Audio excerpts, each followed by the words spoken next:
What's up guys, it's me Marlon, just for fun TV, and welcome sa ating YouTube channel. So for today's video mga lods, gusto ko lang i-share sa inyo yung pinakabagong opportunity na ino-offer ng South Korea para sa ating mga Pilipino, yung tinatawag na caregiver. So ito yung mga qualifications and requirements: age between 24 to 38 years old, with TESDA NC2 caregiving certificate. Dapat wala kang criminal record dyan sa atin sa Pilipinas, at dapat wala ka ding ban sa Pilipinas or restriction para magpunta ng abroad. And then sa health record naman, dapat syempre physically fit ka, at ang pinaka-importante, dapat wala kang nakakahawang sakit like yung tinatawag na TB or tuberculosis, syphilis, at tinatawag na AIDS. And you should have not resided dito sa South Korea for more than 5 years bilang E9 or E10 visa. So ano ba yung mga requirements para makapasok ka dito, makapag-apply ka bilang caregiver dito sa South Korea? So number 1, passport which is valid for at least 1 year, ID picture, recent photo na passport size, 2 piraso, caregiving national certificate or yung NC2, dapat verified yan ng TESDA, and yung tinatawag na English proficiency certificate with at least intermediate high or high score on yung tinatawag na TOEIC, Test of English International Communication, at o kaya yung tinatawag na OPIC or Oral Proficiency Interview. So ano purpose nitong mga language proficiency certificate to mga lods? This is to assess your language skills, kung gaano nga ba kayo kagaling makaintindi or makipag-communicate sa wikang English.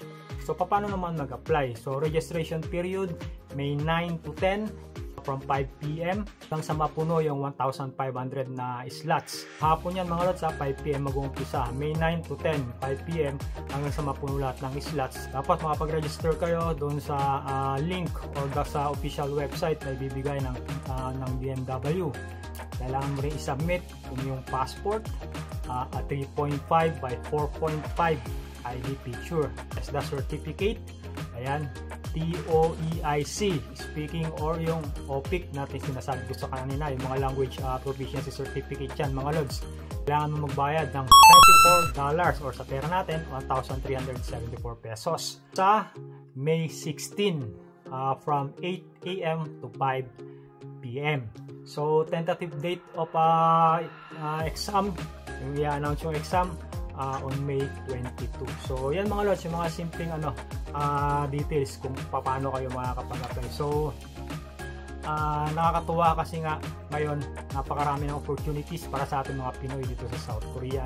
So dati, kung maalala ninyo, ang tanging opportunity lang natin dito para makapagtrabaho is factory worker, which is binibigyan nila ng E9 visa or yung non-skilled workers visa. So dati yun lang ang opportunity natin dito sa South Korea, hanggang sa nadagdagan. Kung dati manufacturing industries lang tayo pwede, ngayon pati shipbuilding industry pwede na tayo mga Pinoy. At lately nagpalabas din ng iba pang mga industry para daw mas maraming mga kababaihan ang ma-hire dito sa South Korea, which is yung tinatawag na hotel cleaning industry at yung mga restaurant.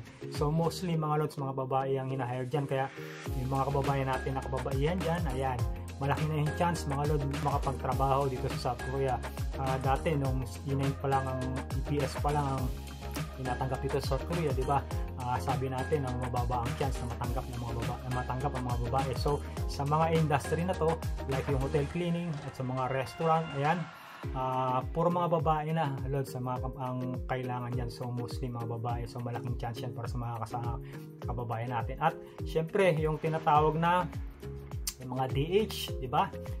Papasok na rin yung mga 100 pilot programs na unang mga batch ng mga Pinoy DH o domestic helper na pupunta rito sa South Korea. So, at mga pinaka-latest nga, ayan, itong caregiving or caregiver profession dito sa South Korea. So take note mga lods, yung caregiver na professional, iba yun ito sa caregiver na hina-hire dito sa South Korea. So pinasosyal lang yung term mga lods, bali ang sa Tagalog ang katumbas na niyan na trabaho o katumbas na term is yung tinatawag na yaya. Bakit?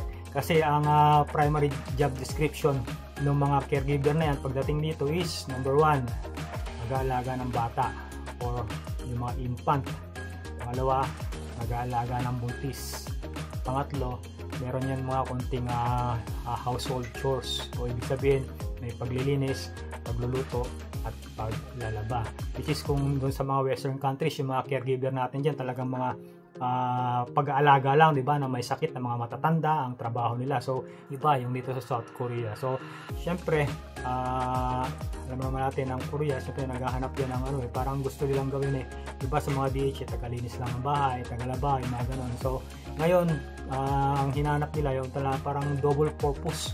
Marunong ka na sa bahay tapos maaalagaan mo pa yung kanilang mga anak, matuturuan mo pa minsan yung iba dyan ang gusto yung tuturuan mo pa rin English, di ba? Sang ka pa, all in one, tutor ka na, katulong ka na, nani ka pa, di ba? Yaya ka pa. So ayan, napakarami na opportunity para sa ating mga Pilipino dito sa South Korea. So nakalimutan ko i-mention mga lods yung nga palang mga seasonal farm worker, di ba? So mga nagagaling din dyan sa Pinas at marami na rin nakakarating dito. So napakarami ng opportunity para sa ating mga Pinoy dito sa South Korea. At alam naman natin na pag napunta ka dito sa South Korea, ayan, minimum wage, minimum salary monthly is katumbas na ng 4 o 5 hanggang 6 na buwan sweldo natin dyan sa Pilipinas. So kaya naman marami tayong mga kababayan na talagang gustong mag-apply papunta rito. So yan lang muna mga lods, may share ko sa inyo ngayong araw yung opportunity pinakabago na sinishare sa atin o na ino-offer sa atin ng South Korea. At hopefully sana in the future marami pa tayong mga kababayan na makapunta rito, makapaghanap buhay at kumita ng malaki para sa kanilang mga pamilya. So tingin mo informative yung video na to, pwede ba akong humiling sa'yo na i-like mo yung like button dyan sa baba para gumana yung algorithm sa atin ni YouTube. At kung sa tingin mo na gusto mo yung mga content na katulad nito, ayan, I ask you din na subscribe mo tong channel natin para lagi kang updated sa mga videos na i-upload natin. So yan lang, thank you so much for watching, ingat and God bless sa inyo lahat. Mabuhay mga Pilipino.